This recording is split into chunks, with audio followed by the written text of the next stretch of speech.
We just spent the last deep dive geeking out over Martin B. Joseph's Convergence Lattice and how extreme density forces systems to become telepathic. Well, today we're looking at the actual physical substrate that makes any of that possible. The 60-year miracle called Moore's Law that's finally starting to crack in 2026. Holy shit. Yeah, wait, this is the part that actually hurts my brain. It is genuinely mind-bending because today's mission is to trace this whole wild history of Gordon Moore's self-fulfilling prophecy.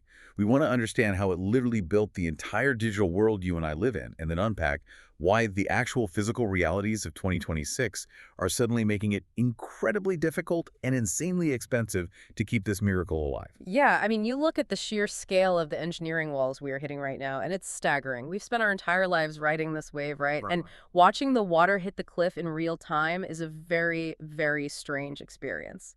Totally. Yeah. But to even understand why the wall we're hitting right now is so brutal, we have to talk about the sheer absurdity of the baseline we've been operating on for 6 decades, like the golden era. Oh, the era of relentless, guaranteed shrinking. Right. Let's wind the clock back a bit to 1965. Gordon Moore, who later co-founded Intel, publishes this brief paper. And he wasn't laying down some immutable decree of quantum physics. Not at all. He just made an observation. He looked at the early integrated circuits and noticed that the number of transistors engineers could cram onto a chip was doubling roughly every year. And then a decade later, he tweaked it to roughly every 2 years. Right, which is wild. Yeah, and that casual observation essentially became the gravitational pull of the entire modern world. The irony is that it was never a physical law. Like gravity is a law, thermodynamics is a law. Moore's law was just, it was an economic metronome. It functioned as this ruthless, industry-wide forcing function. If you were a hardware CEO in the 80s or 90s, and you knew your competitors were targeting that 2-year doubling cadence, You had to match it. you had to match it or you were dead. The market would just leave you behind. Huh. So every supply chain, every R&D budget, every university research grant was synchronized to this exact heartbeat. We poured trillions of dollars into making the prophecy true.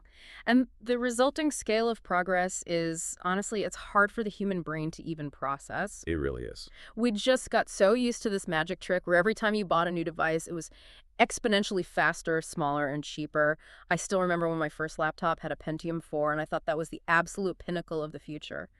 Turns out, we were spoiled as fuck. We really were. We took this completely arbitrary timeline and forced reality to bend to it. And the scale of progress that resulted. We went from room-sized computers to something that fits in your pocket. That's fucking ridiculous. It really is. The human species basically weaponized applied physics. Like, actually think about that for a second. We went from early chips that had a few thousand transistors to the processors today in 2026 that have over 90 billion transistors on a single piece of silicon the size of a postage stamp. 90 billion. That number is so large it almost loses its meaning entirely. Yeah. But if you visualize it, you're basically looking at microscopic cities with millions of miles of atomic scale highways, all operating in perfect synchronization billions of times per second. Which is insane. And for you listening, this isn't just about rendering video games faster or having a slicker smartphone.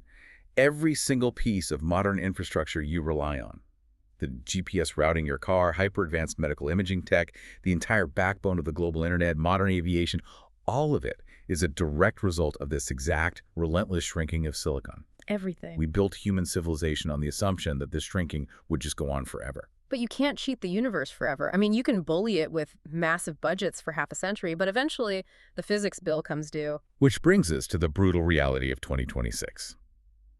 The shrinking process worked flawlessly until the transistors became so microscopic that classical physics basically just stopped cooperating. Yeah, we crossed the threshold where classical physics hands the steering wheel over to quantum mechanics. And quantum mechanics is incredibly hostile to orderly engineering. Hostile is putting it lightly. We've been analyzing the 2025 and 2026 roadmaps from the major semiconductor players, TSMC, Intel, Samsung. The big three. Exactly. They're slamming into what the industry calls the sub-5 nanometer and 2 nanometer scales. And just for context on how incomprehensibly small that is, a single strand of human DNA is about 2.5 nanometers wide. Whoa. Yeah. So we're trying to build reliable, electrically sound gates, the little switches that create the ones and zeros, at a scale literally smaller than biological life source code. Which naturally leads to absolute chaos. One of the fundamental nightmares they are dealing with at 2 nanometers is quantum tunneling, which it sounds like a sci-fi trope, but it's a very real, very massive headache. People used to use that analogy of cramming too many people into an elevator till the cables snap. Right, but that implies a capacity issue. Quantum tunneling is so much weirder than that. Exactly. It fundamentally breaks the concept of a switch, because a transistor is just a gate that either stops electricity or lets it flow. Right. So when the walls of that gate become only a few atoms thick, the electrons, the actual current you were trying to corral, they cease to behave like physical objects. Because in quantum mechanics, an electron is a probability wave. Yes. When the barrier is that ridiculously thin, the universe basically decides there's a non-zero chance the electron exists on the other side. So it just phases right through. It's like building a high-security prison to hold these electrons, but the outer wall is so microscopically thin that the prisoners just phase right through it like ghosts. Man, that is wild. So the gate is supposed to be shut, but the electricity leaks right through anyway. And when you have 90 billion of these tiny prisons leaking current simultaneously, you generate an ungodly amount of thermal energy. Because it's not like doubling the size of a pizza every 2 years. Moore's law is taking the exact same 12-inch pizza and slicing it into twice as many slices every 2 years, over and over, until you're trying to slice individual cheese molecules.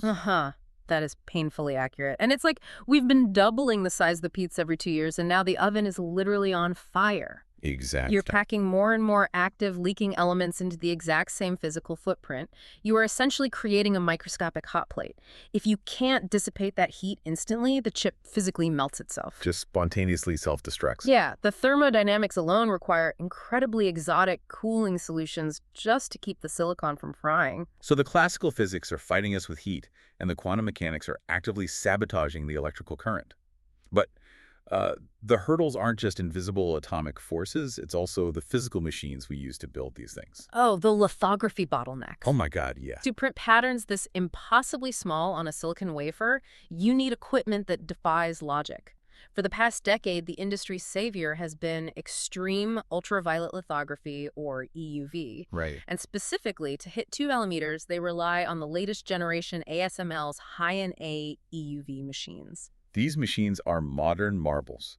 To generate the specific wavelength of light needed to carve 2-nanometer features, they use high-powered lasers to blast microscopic droplets of molten tin. Wait, molten tin? Molten tin. And they don't just blast it once. The laser hits the tin droplet to flatten it into a pancake, and then hits it a second time to vaporize it into plasma. Holy sh... And they do this 50,000 times a second. 50,000. That's fucking ridiculous. And that plasma emits the extreme ultraviolet light, which is then bounced off a series of the flattest mirrors humanity has ever manufactured, just to focus the pattern down onto the wafer. That is insane. It is. But here's the reality of 2026. Holy fuck, even high-NA EUV is struggling. Wow. Really? Yeah.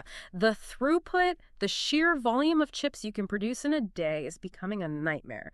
The machines are the size of a double-decker bus and cost upwards of $350 to $400 million for a single unit. A single unit. One machine. Well, if we break down the physics of why high-NA is struggling so much, it comes down to the NA part, right? Right. Numerical aperture. Right. To print these ridiculously small lines, you need a wider lens to capture light at steeper angles. But anyone who has ever played with a camera knows that if you widen the aperture to get a sharper detail, your depth of focus gets incredibly shallow. Oh, yeah. The focal plane becomes razor thin. We are talking about a depth of focus measured in nanometers. Which means the silicon wafer itself has to be impossibly flat.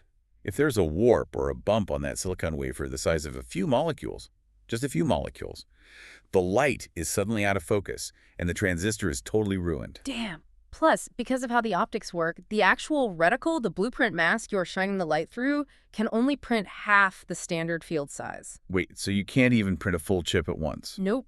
To print a full-size advanced chip, you have to stitch multiple exposures together. You are literally taking twice as many passes to print a single layer. Okay, let me push back here for a second. You're saying these 2-nanometer nodes are an absolute engineering nightmare, and the machines cost $400 million.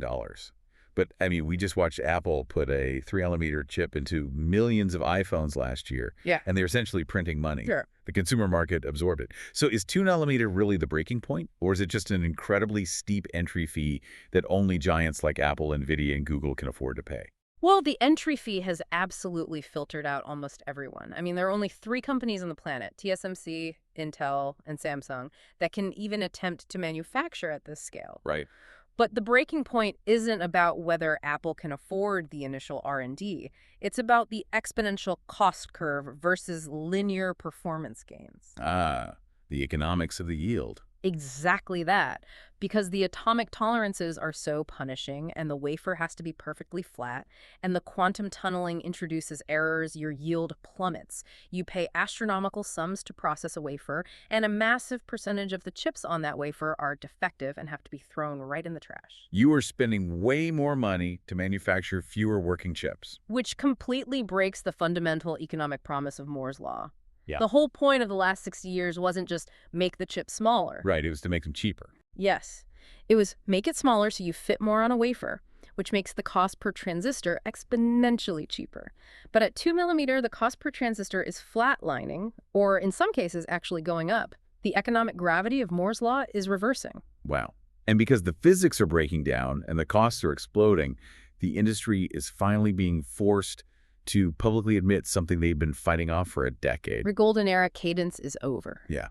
The open secrets are finally becoming press releases. Look at the May 2025 keynote from NVIDIA CEO Jensen Huang. He gets on stage and flat out says, Moore's law is dead, but we're not done yet. That is such a loaded statement coming from the architect of the AI hardware revolution. Right. And you look at the recent analyses from iSpectrum and Nature this past year, and they are backing him up with hard data. Even Pat Gelsinger, the CEO of Intel, the very company Gordon Moore founded, has made brutally honest admissions that the classic 2-year doubling cycle is officially behind us. The data clearly shows it's stretching out. We are looking at a cadence of roughly every 3 years now, and it's taking immense, mind-boggling capital just to maintain that. That deceleration changes the trajectory of everything. I mean, if the clock speed of human technological progress has been 2 years, and suddenly it stretches to 3, the compound interest of innovation slows down. Yeah, but we have to look at the second half of Jensen Huang's quote. Moore's law is dead, but we're not done yet. Right. What does not done yet actually look like in 2026? Well, if we can't just forcefully shrink the transistor anymore without the universe fighting back, logic dictates we have to redesign how the traffic flows between them.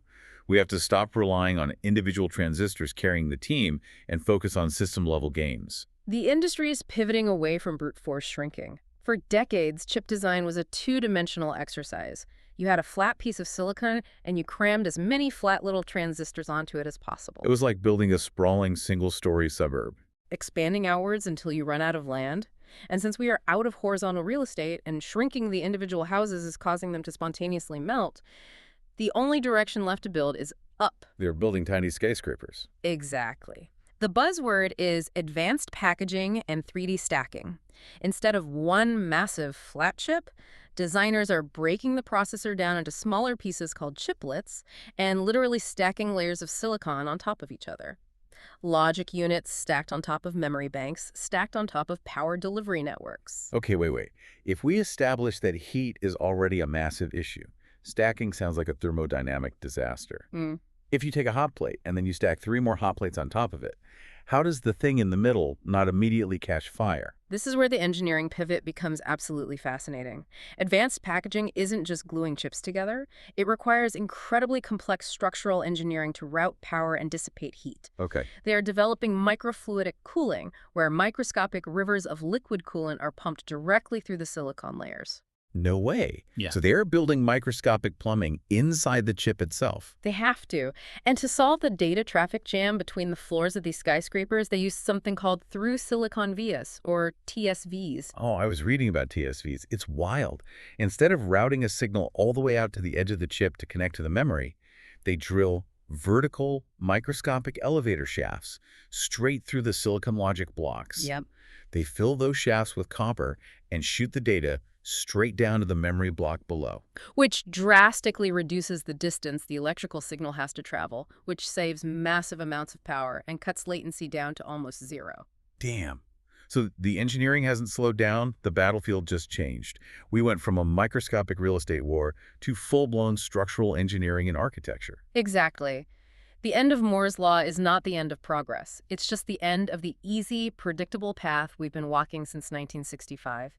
The era of brute force horizontal scaling is over. And the era of clever, insanely complex architectural workarounds has arrived. Yeah, pretty much. And speaking of what comes after Moore's law, we've been digging into photonics, advanced packaging, and whether we can actually keep this miracle alive in new forms. Oh, that's going to be massive. Exactly. We're diving deep into that in part 2, so stay tuned. Because if you think quantum tunneling is wild, wait until we start talking about ripping the copper out entirely and replacing electricity with literal light. Oh, it's going to be a trip. Phew, that was a lot. Moore's law literally built the digital world we live in. Has Moore's law shaped your life more than you realized? We want to know. Consider this. If our entire modern society has been tethered to the relentless shrinking of silicon for 60 years, what happens to human evolution when the shrinking finally stops?